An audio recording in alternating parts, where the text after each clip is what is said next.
When the Secret Service agent saw the inside of his suit, he froze. This wasn't normal lining, hidden protective layers, Kevlar panels. This civilian tailor was making military equipment. Welcome to Delta Files. Before we dive into this powerful story of hidden protection, specialized skills, and unexpected heroism, tell me in the comments where you're watching from today. And if you believe stories like this need to be remembered, hit that subscribe button.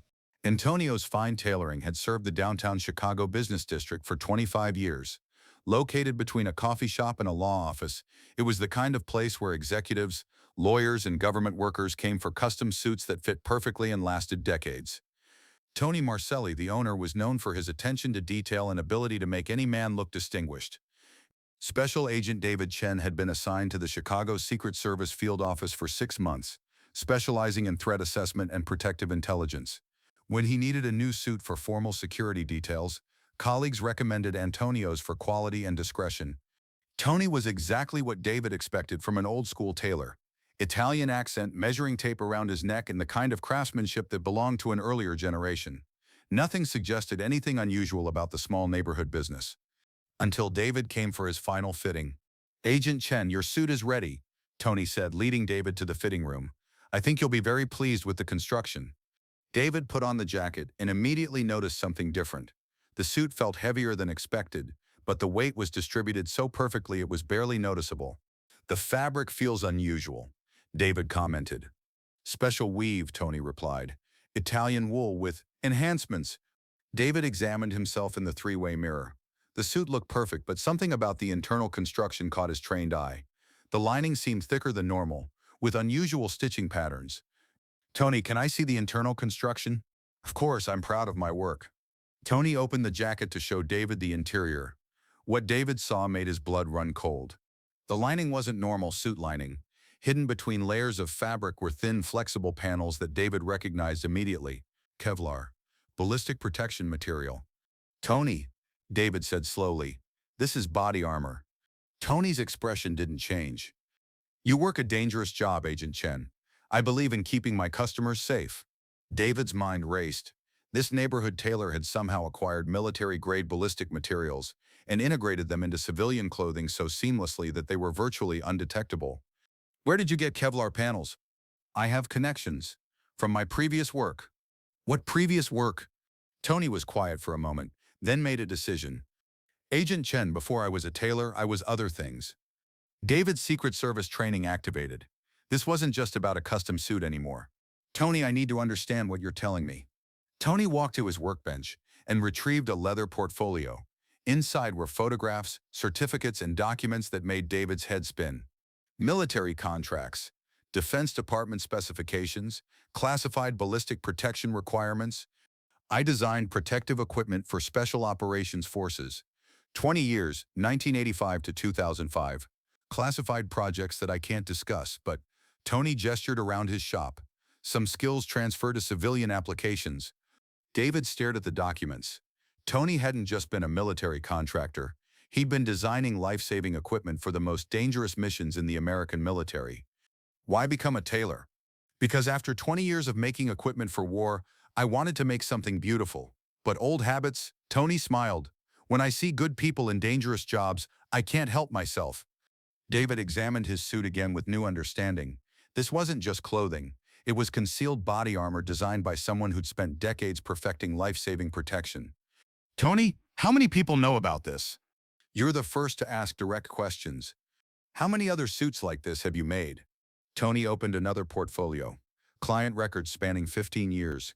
Federal judges, prosecutors, FBI agents, police detectives, witnesses in protection programs. Anyone whose life might be in danger. "I don't advertise this service, but word spreads in certain communities." David realized Tony had been operating a clandestine personal protection service disguised as a neighborhood tailoring business. "These people know they're wearing body armor.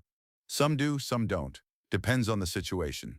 A federal judge facing death threats needs to know. A prosecutor's wife who's being followed. Sometimes it's better if the protection is invisible." David was amazed. Tony had found a way to continue his military mission in civilian life, protecting people who might never know their lives had been saved by an Italian tailor. "Tony, this is incredible, but also potentially problematic. You're manufacturing and distributing ballistic protection without federal oversight.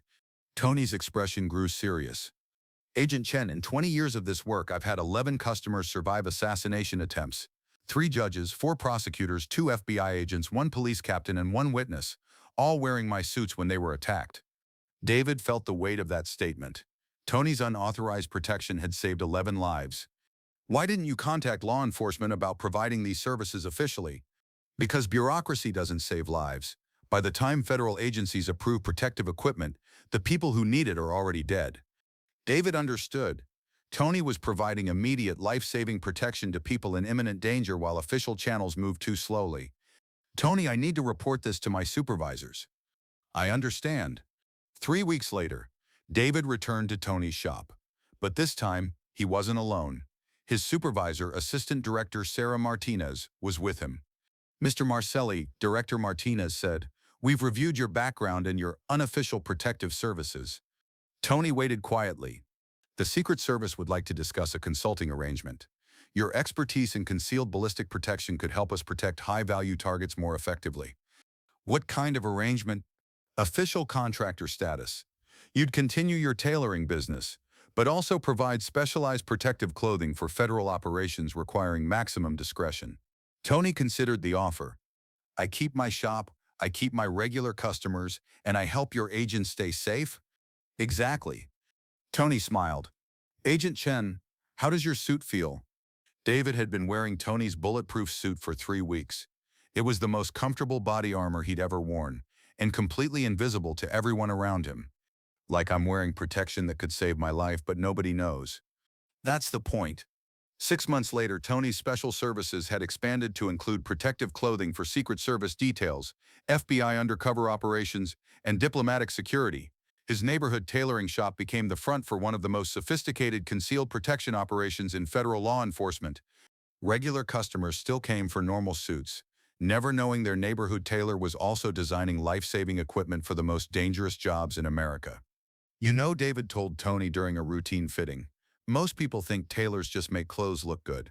Tony smiled while adjusting David's bulletproof vest disguised as a dress shirt. Good tailors make people look good. Great tailors make sure they live long enough to enjoy it. Now I ask you, have you ever met a craftsperson whose skills seemed too advanced for their apparent profession? Someone whose attention to detail suggested knowledge gained in more serious circumstances? Share your thoughts in the comments. Sometimes the people protecting us are those we'd never suspect. Thank you for watching. If this story moved you, subscribe, share, and help us honor those who continue their mission to protect lives, whether in uniform or behind a sewing machine.